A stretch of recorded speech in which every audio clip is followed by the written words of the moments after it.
Welcome to my channel. I'm glad you're here today because we're going to dive into a story that's been weighing heavily on my heart for far too long. If you enjoy heartfelt stories with twists and turns, this is the one for you. Don't forget to like and subscribe so you don't miss out on future videos. Imagine being caught between your family's expectations and your own boundaries, between love and survival. That's where I find myself today. My story starts years ago when I was just a kid, struggling with an older brother who wasn't there for me in the way siblings should be. He was abusive, manipulative, and controlling. The neglect and emotional abuse were relentless, making every day feel like a battle just to stay sane. When social services got involved, it felt like a glimmer of hope. But even then, my family fought hard to keep custody, trying to convince everyone that they were good parents despite the evidence.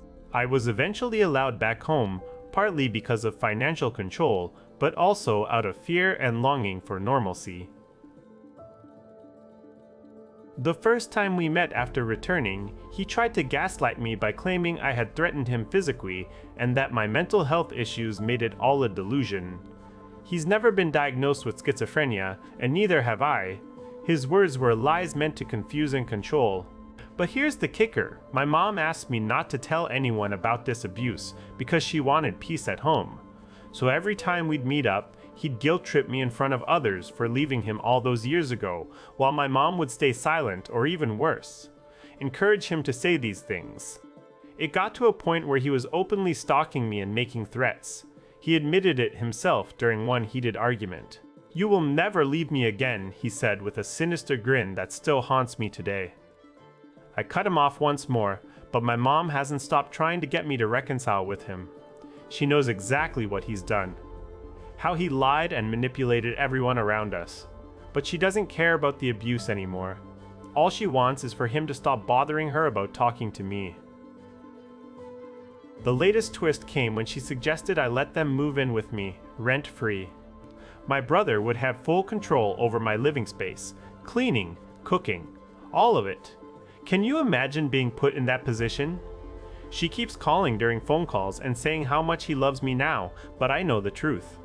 My mom even asked me if he regrets his actions. But do you think someone who admits to lying and manipulating others for money actually regrets hurting those closest to them? He's 26 this year and still hasn't changed a bit.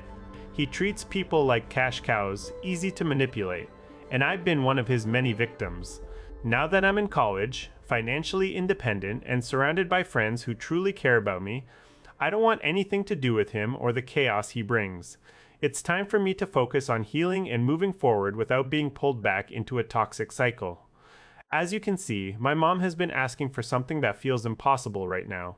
Reconciliation and peace on her terms. But how long is too long before I stop bending over backwards? When do I draw the line? This isn't just about me, it's about standing up for what's right and protecting myself from further harm. It's time to prioritize my well-being, even if that means disappointing someone who once was a significant part of my life.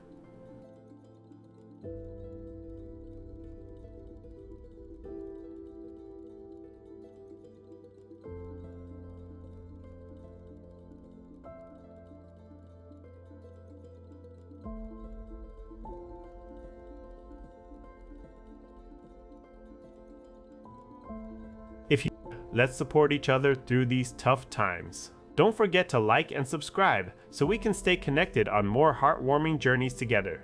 Until next time, take care and keep fighting for what's right.